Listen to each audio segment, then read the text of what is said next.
नमस्कार। Education scholars में आप सभी का स्वागत है। DSSB, PRT, CTET और सभी टीचिंग एग्जाम्स के लिए आपका विश्वसनीय चैनल।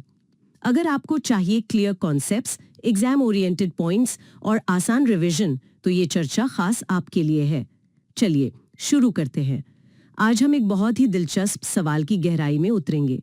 सवाल ये है कि एक अच्छा टीचर बनता कैसे है। NIOS DLED के कोर्स 501 ब्लॉक 3 में एक यूनिट है प्रारंभिक शिक्षा के लिए शिक्षकों की तैयारी। ये यूनिट सिर्फ एक चैप्टर नहीं बल्कि DSSB PRT परीक्षा की आत्मा है। NCF 2005, टीचर ट्रेनिंग, RTE, इन सब से जुड़े सवाल यहीं से बनते हैं। तो आज हम सिर्फ तथ्य नहीं रटेंगे बल्कि उस पूरी सोच को समझेंगे जो एक क्लासरूम के हीरो यानी टीचर को तैयार करती है। सर, यहीं पे मेरा पहला सवाल आता है। हम सब जानते हैं कि 2009 में RTE मतलब शिक्षा का अधिकार कानून आया जी। तो इससे हर बच्चे को स्कूल जाने का कानूनी हक तो मिल गया, लेकिन कानून बना देने से क्लासरूम के अंदर की पढ़ाई की क्वालिटी कैसे सुधर सकती है, इसकी क्या गारंटी है? बहुत ही सही जगह से शुरुआत की है। ये इस पूरे चर्चा का केंद्र है। देखिए, RTE 2009 एक बहुत बड़ा कदम था। उसने एक ढांचा तैयार कर दिया, एक बुनियाद रख दी, लेकिन एक खाली इमारत में जान कौन डालता है? लोग। उसी तरह शिक्षा के इस ढांचे में जान डालने का काम एक प्रशिक्षित पेशेवर शिक्षक का है। कानून आपको स्कूल तक ला सकता है, लेकिन क्लासरूम में सीखने का जो जुनून है वो एक टीचर ही पैदा कर सकता है। तो गारंटी कोई कानून नहीं बल्कि वो शिक्षक है जो उस कानून की आत्मा को समझकर बच्चों तक पहुंचाता है। तो क्या एक अच्छे टीचर का मतलब यह है कि उसे अपने सब्जेक्ट की बहुत गहरी जानकारी हो? जैसे कोई मैथ्स का टीचर है तो वो गणित में एकदम एक्सपर्ट हो बस? ये एक बहुत आम धारणा है, लेकिन सच्चाई इससे कहीं ज्यादा जटिल है। सब्जेक्ट का ज्ञान तो आप समझिए बस शुरुआत है, नींव का पहला पत्थर। सोचिए, भारत की एक औसत क्लासरूम कैसी दिखती होगी? काफी अलग अलग तरह के बच्चे होते होंगे। बिल्कुल, उसमें कोई बच्चा किसी शहर से है, कोई गांव से, किसी की पहली भाषा हिंदी है, किसी की कुछ और। कोई बहुत जल्दी सीखता है, किसी को थोड़ा ज्यादा समय लगता है। कुछ बच्चे विशेष जरूरतों वाले भी हो सकते हैं। अच्छा। इसे हम कहते हैं विविधता या डाइवर्सिटी। अच्छा। एक टीचर की असली परीक्षा सब्जेक्ट पढ़ाना नहीं बल्कि इस विविधता को संभालना है। शिक्षा का सबसे बड़ा लक्ष्य ही यही है कि टीचर इस विविधता को एक समस्या की तरह न देखे बल्कि क्लासरूम की सबसे बड़ी ताकत समझे। इसी सोच को समावेशी शिक्षा या इंक्लूसिव एजुकेशन कहते हैं। ठीक है, तो टीचर को इंक्लूसिव होना चाहिए, ये बात समझ में आई, लेकिन पढ़ाने के तरीके भी तो बदले होंगे ना? मुझे याद है हमारे समय में तो टीचर ब्लैक बोर्ड पर लिखते थे और हम कॉपी में उतार कर रट लेते थे। बिल्कुल, और आपके इसी अनुभव से हम सबसे बड़े बदलाव पर आते हैं, नेशनल करिकुलम फ्रेमवर्क यानी NCF 2005। इसने शिक्षा की दुनिया में एक क्रांति ला दी। अच्छा। जो रटने वाली परंपरा थी, वो NCF ने उसे सीधे सीधे चुनौती दी। उसने कहा कि ज्ञान कोई ऐसी चीज नहीं है जिसे टीचर बच्चों के दिमाग में भर दे। ज्ञान का निर्माण बच्चे खुद अपने अनुभवों से करते हैं। Experiential learning. हाँ बिल्कुल, एक्सपीरियंशियल लर्निंग। इसे आसान भाषा में समझें तो NCF ने 3 पुल बनाए जो बच्चों को रटने से सीखने तक ले जाते हैं, और ये अक्सर एग्जाम्स में पूछे जाते हैं। पहला, ज्ञात से अज्ञात की ओर, यानी बच्चों को वो पढ़ाओ जो वो पहले से जानते हैं और फिर उसे नई जानकारी से जोड़ो। दूसरा, मूर्त से अमूर्त की ओर, गिनती सिखाने के लिए पहले पत्थर या कंचे दिखाओ जो मूर्त है, और फिर नंबर 5 के कॉन्सेप्ट पर आओ जो अमूर्त है। Concrete to abstract. एग्जैक्टली। और तीसरा, स्थानीय से वैश्विक की ओर, पहले अपने गांव के तालाब के बारे में पढ़ाओ, फिर दुनिया की नदियों के बारे में। और यहाँ एक बहुत दिलचस्प बात है, NCF 2005 जैसी बड़ी पॉलिसी हवा में नहीं बनती। इसके पीछे एक बहुत मजबूत ढांचा काम कर रहा था जिसे टाइलर्स रैशनल कहते हैं। हाँ, सोचिए, 1940 के दशक में राल्फ टाइलर ने कहा था कि कुछ भी पढ़ाने से पहले हमें खुद से 4 बुनियादी सवाल पूछने होंगे। पहला, उद्देश्य, पर्पस, हम ये पढ़ा क्यों रहे हैं, हमारा मकसद क्या है। दूसरा, अनुभव, लर्निंग एक्सपीरियंसेस, इस मकसद को पाने के लिए बच्चों को किस तरह के अनुभव दें? कोई एक्टिविटी, कोई प्रोजेक्ट या सिर्फ लेक्चर? अच्छा, मतलब कैसे पढ़ाना है? बिल्कुल। तीसरा, संगठन, ऑर्गेनाइजेशन। इन अनुभवों को किस क्रम में रखें ताकि सीखना सबसे असरदार हो? और चौथा, मूल्यांकन, इवैल्यूएशन। हमें कैसे पता चलेगा कि जो मकसद हमने तय किया था वो पूरा हुआ भी या नहीं? ये 4 सवाल आज भी उतने ही प्रासंगिक हैं और पूरे एनसीएफ की नींव हैं। तो अगर हम एनसीएफ 2005 को मतलब निचोड़ना चाहें तो उसके मुख्य लक्ष्य क्या थे? उसका कोर मिशन क्या था? बहुत अच्छा सवाल। एनसीएफ 2005 के 3 मुख्य लक्ष्य थे। इन्हें आप एनसीएफ के 3 स्तंभ भी कह सकते हैं। पहला, सार्वभौमिक पहुंच, यूनिवर्सल एक्सेस, यानी देश का हर बच्चा, चाहे वो किसी भी कोने में हो, उसके लिए स्कूल उपलब्ध हो। ठीक है। दूसरा, सार्वभौमिक ठहराव, यूनिवर्सल रिटेंशन, मतलब जो बच्चे स्कूल में आ गए हैं वो अपनी पढ़ाई पूरी करें, बीच में छोड़कर ना जाएं। ड्रॉप आउट रोकना। हाँ, और तीसरा जो सबसे महत्वपूर्ण है, गुणवत्ता सुधार यानी क्वालिटी इम्प्रूवमेंट। मतलब सिर्फ स्कूल में होना काफी नहीं है, बच्चों को सच में कुछ सीखना भी चाहिए।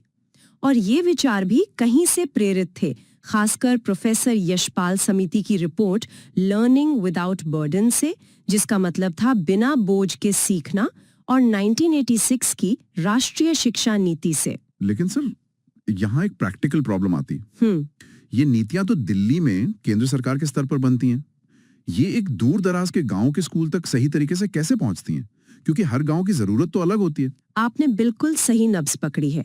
इसी समस्या को सुलझाने के लिए विकेंद्रीकरण यानी डिसेंट्रलाइजेशन का मॉडल अपनाया गया। मतलब पावर को बांटना है, लेकिन उन्हें जमीन पर लागू करने की आजादी और जिम्मेदारी स्थानीय निकायों यानी पंचायती राज संस्थानों पीआरआई को दी जाती है। अच्छा, पंचायत लेवल पर। जी, इससे 3 बड़े फायदे होते हैं। 1, फैसले स्थानीय जरूरतों के हिसाब से लिए जाते हैं। 2, जवाबदेही तय होती है। और 3, शिक्षा ज्यादा प्रासंगिक बनती है। अब एक कदम और आगे बढ़ते हैं। जी। क्या शिक्षा का मकसद सिर्फ जानकारी देना है या एक ऐसा नागरिक तैयार करना है जो सोचना जानता हो? सोचना जानता हो शायद। बिल्कुल। यहीं पर आलोचनात्मक शिक्षा शास्त्र यानी क्रिटिकल पेडागॉजी का विचार आता है। ये सुनने में थोड़ा भारी शब्द लगता है, पर इसका मतलब बहुत सरल है। बताइए। इसे एक उदाहरण से समझते हैं। एक क्लास में पानी की कमी पर पाठ पढ़ाया जा रहा है। पारंपरिक टीचर शायद ये पढ़ाएगा कि पानी का फॉर्मूला H2O है और हमें पानी बचाना चाहिए। लेकिन क्रिटिकल पेडागॉजी वाला टीचर बच्चों से पूछेगा, अच्छा बताओ, हमारे मोहल्ले के कुछ घरों में 24 घंटे पानी आता है और कुछ में सिर्फ 1 घंटा, ऐसा क्यों है? ये तो सोचने वाली बात है। क्या पानी का बंटवारा सही तरीके से हो रहा है? हम इस समस्या को सुलझाने के लिए क्या कर सकते हैं? देखिए, शिक्षा सिर्फ जानकारी देना नहीं, बल्कि सवाल पूछने की हिम्मत देना है। अन्याय और असमानता को पहचानने और उस पर सवाल उठाने की ताकत देना है। इसका मतलब तो ये हुआ कि टीचर खुद जैसा सोचेगा, जैसे उसकी ट्रेनिंग होगी, हाँ। वो क्लास में वैसा ही माहौल बनाएगा। यानी सब कुछ घूम फिर कर टीचर की ट्रेनिंग पे ही आ जाता है। एकदम सही, आपने सारे बिंदुओं को जोड़ दिया। इसी सीधे कनेक्शन को NCFTE 2009-10 यानी national curriculum framework for teacher education ने आधिकारिक तौर पर स्थापित किया। ये फ्रेमवर्क साफ साफ कहता है कि अच्छी शिक्षक शिक्षा और अच्छे स्कूली नतीजों के बीच एक सीधा और मजबूत रिश्ता है। अच्छा, ये बहुत सामान्य सी बात लगती है, लेकिन इसे पॉलिसी में लाना बहुत बड़ी बात थी। अगर आप चाहते हैं कि स्कूल में बच्चे बेहतर सीखें, तो आपको पहले उन लोगों को बेहतर तरीके से तैयार करना होगा जो उन्हें सिखा रहे हैं। तो ये टीचर ट्रेनिंग होती कैसे है? क्या ये सिर्फ नौकरी लगने से पहले होती है या नौकरी के दौरान भी चलती रहती है? ये दोनों ही स्तरों पर होती है और दोनों का मकसद अलग अलग है। पहली है सेवा पूर्व प्रशिक्षण, मतलब प्री सर्विस ट्रेनिंग। ये टीचर बनने से पहले की तैयारी है। ओके। इसके लिए हर जिले ने डाइट यानी district institute of education and training एक नोडल एजेंसी की तरह काम करता है। ये आमतौर पर 2 साल का कोर्स होता है। दूसरी है सेवाकालीन प्रशिक्षण। In service training, in service training ये उन टीचर्स के लिए है जो पहले से पढ़ा रहे हैं। मतलब उनको अपडेट रखने के लिए। बिल्कुल, उन्हें नए तरीकों और नई जानकारी से अपडेट रखना है। भारत में इसके तहत 2 बहुत बड़े कार्यक्रम हुए। पहला था PMOST जो 1986 से 90 के बीच चला। ये एक जन आंदोलन जैसा था जिसका फोकस था कि पढ़ाने का तरीका बाल केंद्रित हो। अच्छा। फिर 1993 में आया SOPT। ये समझिए PMOST का एक ज्यादा फोकस्ड वर्जन था जो सिर्फ प्राइमरी टीचरों पर केंद्रित था। अच्छा। इसका मिशन था MLL यानी मिनिमम लेवल्स ऑफ लर्निंग। ये एक तरह की गारंटी थी कि हर बच्चा कम से कम इतनी बुनियादी चीजें तो सीखेगा ही, चाहे वो देश के किसी भी कोने में हो। क्या प्राइमरी और एलिमेंट्री लेवल के टीचर की ट्रेनिंग में कोई फर्क होता है? मतलब जो टीचर पहली क्लास को पढ़ाएगा और जो 8वीं क्लास को, क्या उनकी ट्रेनिंग एक जैसी होती है? नहीं, और यहीं पर NCFTE 2009 की सबसे खास बात सामने आती है, स्टेज स्पेसिफिक ट्रेनिंग। अच्छा। सोचिए, एक 5 साल के बच्चे को सिखाने का तरीका और एक 13 साल के बच्चे को सिखाने का तरीका एक जैसा नहीं हो सकता। प्राइमरी स्तर मतलब कक्षा 1 से 5 पर ट्रेनिंग का जोर बुनियादी साक्षरता, संख्या ज्ञान और खेल खेल में सिखाने पर होता है। लेकिन एलिमेंट्री स्तर कक्षा 6 से 8 तक आते आते बच्चे की सोच मूर्त से अमूर्त की तरफ बढ़ने लगती है। वो एब्स्ट्रैक्ट आइडिया समझने लगते हैं। सही कहा। इसलिए यहाँ की ट्रेनिंग में इंटर्नशिप और एक्शन रिसर्च जैसी चीजें शामिल की जाती हैं ताकि टीचर बच्चों की बदलती हुई मानसिक जरूरतों को समझ सके। और अभी भारत में टीचर बनने के लिए कौन से कोर्स या मॉडल ज्यादा चलन में है? मुख्य रूप से 2 मॉडल हैं जिनके बीच का अंतर समझना बहुत जरूरी है।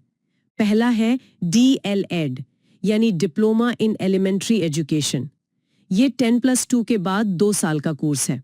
इसमें थ्योरी और प्रैक्टिकल ट्रेनिंग दोनों होती है। ये बहुत व्यापक रूप से उपलब्ध है। लेकिन इसकी एक आलोचना ये होती है कि 2 साल का समय एक बेहतरीन शिक्षक तैयार करने के लिए शायद थोड़ा कम है।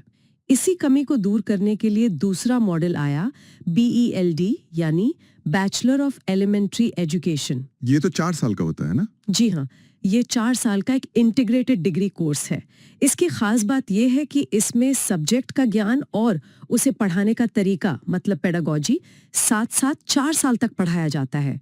इसे ज्यादा गहरा और व्यापक माना जाता है जैसा दिल्ली विश्वविद्यालय में होता है। तो अब तक हमने पूरी यात्रा को देखा, एक कानून से लेकर क्लासरूम में पढ़ाने के तरीके तक। चलिए अब इस पूरी चर्चा को समेटते हैं। अगर मैं आपसे पूछूं कि इस पूरी बातचीत में आपके लिए सबसे बड़ा आहा मोमेंट या सबसे जरूरी बात क्या थी, तो वो क्या होगी? मेरे लिए सबसे बड़ी बात ये समझना थी कि ये सब चीजें RTE, NCF, डाइट ये अलग अलग नहीं है। ये सब एक ही माला के मोती हैं जिनका लक्ष्य एक ही है, एक ऐसा टीचर तैयार करना जो सिर्फ सिलेबस पूरा ना करे बल्कि बच्चों को सोचना सिखाए।